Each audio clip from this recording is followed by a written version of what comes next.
Hello everyone, सुधा law classes में आपका स्वागत है।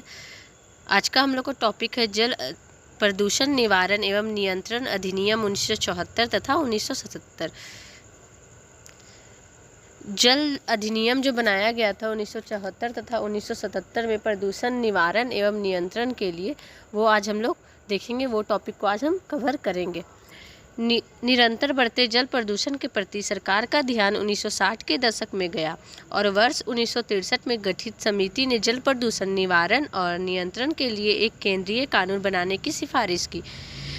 जल प्रदूषण लगातार बढ़ रहा था, उसके प्रति सरकार का जब ध्यान 1960 के दशक में गया तो 1960 के दशक में ध्यान तो गया, पर वो क्या किया, 1963 में एक समिति का गठन किया गया जिसका काम था जल प्रदूषण का निवारण और नियंत्रण करना ही उनका काम था, और एक केंद्रीय कानून बनाने की सिफारिश की। वही लोग जो थे, गठित जो समिति था, वो क्या किया, जल प्रदूषण निवारण और नियंत्रण करने के लिए एक केंद्रीय कानून बनाने की मांग किए। वो वर्ष 1969 में केंद्र सरकार द्वारा एक विधेयक तैयार किया गया, जिसे संसद में पेश करने से पहले इसके उद्देश्यों व कारणों को सरकार द्वारा इस प्रकार बताया गया। जब 1969 में केंद्र सरकार द्वारा एक जो विधेयक तैयार किया गया था, उसमें जब संसद में पेश करना उसको, तो उससे पहले उसका उद्देश्य और कारण जो है सरकार कुछ इस तरह बताया गया था सरकार के द्वारा, वो हम लोग देखेंगे। उद्योगों की वृद्धि तथा शहरीकरण की बढ़ती प्रवृत्ति के फलस्वरूप हाल के वर्षों में नदी तथा दरिया के प्रदूषण की समस्या काफ़ी आवश्यक व महत्वपूर्ण बन गई है। जो सरकार है वो उस तरह बताए थे कि उद्योग का बढ़ रहा है, शहरीकरण भी बढ़ रहा है, उसकी प्रवृत्ति के फलस्वरूप क्या हुआ है, नदी तथा जो दरिया होती है उसमें बहुत ज़्यादा प्रदूषण का समस्या उत्पन्न हो रही है, जो काफ़ी आवश्यक है और महत्वपूर्ण भी है। अतः यह आश्वस्त किया जाना आवश्यक हो गया है कि घरेलू तथा औद्योगिक तरल पदार्थ को जल में नहीं मिलने दिया जाए, जो पीने के पानी के स्रोत, कृषि उपयोग तथा मध्य जीवन के पोषण के योग्य हो। नदी का प्रदूषण भी देश की अर्थव्यवस्था को निरंतर हानि पहुंचाने का कारण बनता है। अब ये उसके आगे ये बता रहे हैं कि ये बहुत ज़्यादा आवश्यक है कि जो क्या आते घरेलू, जो हमारे घरेलू कुछ घरेलू जो पानी वगैरह होते, गंदे पानी ये सब होते, और औद्योगिक जहाँ फैक्ट्री ये सब होती हैं, उसके जो कुछ तरल पदार्थ होते हैं, वो क्या होता है, नदी की ओर बहता है। उसका पाइप ऐसा कर दिया जाता है कि वो नदी में जाके मिल जाता है। तो वही बोल जा रहा है कि जो तरल पदार्थ है उसको जल में मिलने दिया नहीं जाना चाहिए, चाहे वो पीने का पानी का स्रोत हो, चाहे कृषि उपयोग के पानी जो होते वो हो, या कुछ मध्य जीवन जीने के पोषण के योग्य हो, वो सब में नहीं मिलने देना चाहिए। और नदी का जो प्रदूषण है वो भी जो हमारे अर्थव्यवस्था है उसको हानि निरंतर पहुंचाने का कारण बनता है। यह विधेयक 30 नवंबर 1972 को संसद में प्रस्तुत किया गया। ये जो है हम लोग यहाँ जो देखे थे कि एक तैयार किया गया था 1969 में, और इसमें ये बात रखी गई थी। अब 1972 में उसको संसद में प्रस्तुत किया गया। दोनों सदनों से पारित होकर इस विधेयक को 23 मार्च 1976 को राष्ट्रपति की स्वीकृति मिली, जो जल अधिनियम 1974 कहलाया। इस विधेयक को 23 मार्च 1974 को राष्ट्रपति की स्वीकृति मिली, जो जल अधिनियम 1974 कहलाया।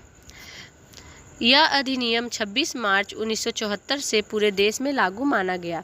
यह अधिनियम भारतीय पर्यावरण विधि के क्षेत्र में प्रथम व्यापक प्रयास है जिसमें प्रदूषण की विस्तृत व्याख्या की गई है। ये जो अधिनियम है वो कब लागू हुआ, 23 मार्च को तो संसद द्वारा इसे पारित कर दिया गया, जो क्या कहलाया, हमारा जल अधिनियम 1974 कहलाया। और ये पूरे देश में लागू तब माना गया 26 मार्च 1974 को। और ये जो अधिनियम है वो भारतीय पर्यावरण विधि के क्षेत्र में एक व्यापक प्रयास है जिसे प्रदूषण की विस्तृत व्याख्या की गई है। इस अधिनियम ने एक संस्थागत संरचना की स्थापना की ताकि वह जल प्रदूषण रोकने के उपाय करके स्वस्थ जलापूर्ति सुनिश्चित कर सके। और जो ये अधिनियम में उस एक संस्थागत संरचना की स्थापना की कि जो जल प्रदूषण से रोकने के उपाय करके जो जलापूर्ति है उसको सुनिश्चित कर सके, उसको निश्चित कर सके। इस कानून ने एक केंद्रीय प्रदूषण नियंत्रण बोर्ड तथा राज्यों के प्रदूषण नियंत्रण बोर्ड की स्थापना की। इस कानून के अनुसार कोई व्यक्ति जो जानबूझकर जहरीले अथवा प्रदूषण फैलाने वाले तत्वों को पानी में प्रवेश करने देता है जो कि निर्धारित मानकों की अवहेलना करते हैं।